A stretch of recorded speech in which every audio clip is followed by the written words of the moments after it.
ఓం శ్రీ గోవిందమాంబా వీరబ్రహ్మేంద్ర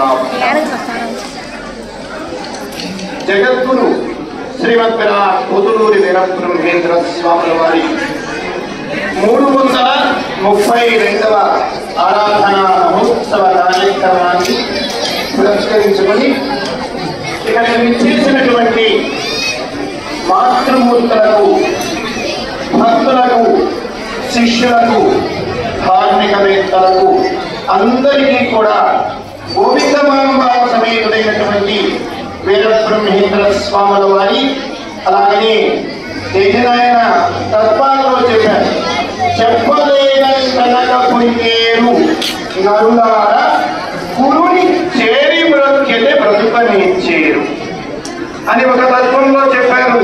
మరొక తత్వంలో ఈ జన్మ మిక దుర్లభమురా ఓరి సాజన్మ సాకార సద్గురుని కనరా అని చెప్పి ఉపదేశించారు. అటువంటి ఒక ఉత్తమమైనటువంటి గురుని యొక్క సన్నిధిలో అజలానంద స్వాముల వారి సన్నిధిలో మనం కూర్చొని ఉన్నాం.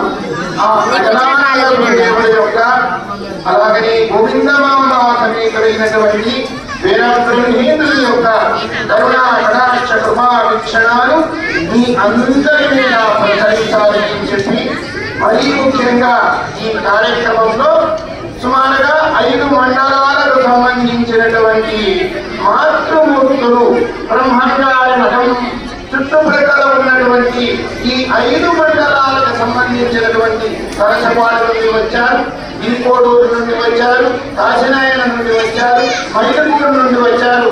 బ్రహ్మంగారి మఠం గురించి చెప్పవలసినటువంటి పని లేదు.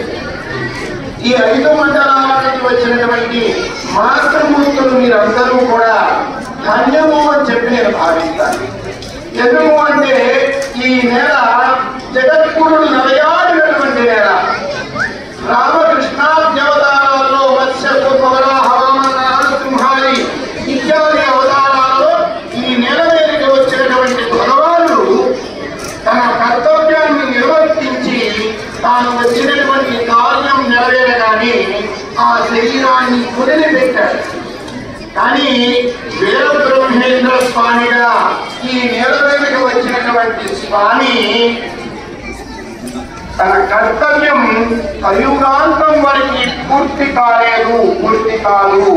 ఎందుకంటే కలియుగాంతం వరకు తాను చేయవలసినటువంటి పని ఉంది అని చెప్పి స్వామి చెప్పాడు. మాన్యమైన తల్లి మల్లయ్య పల్లెలో స్థిర నివాసమేరు పలుకుతుంది కూడి నుండి సాధి గోవిందమాంబలో కాళికాంబ హంస కాళికాంబ. స్వామి సాక్షాత్తు అక్కడ అధివసించి ఉన్నాడు. భగవంతుడు ఒక ఫోటో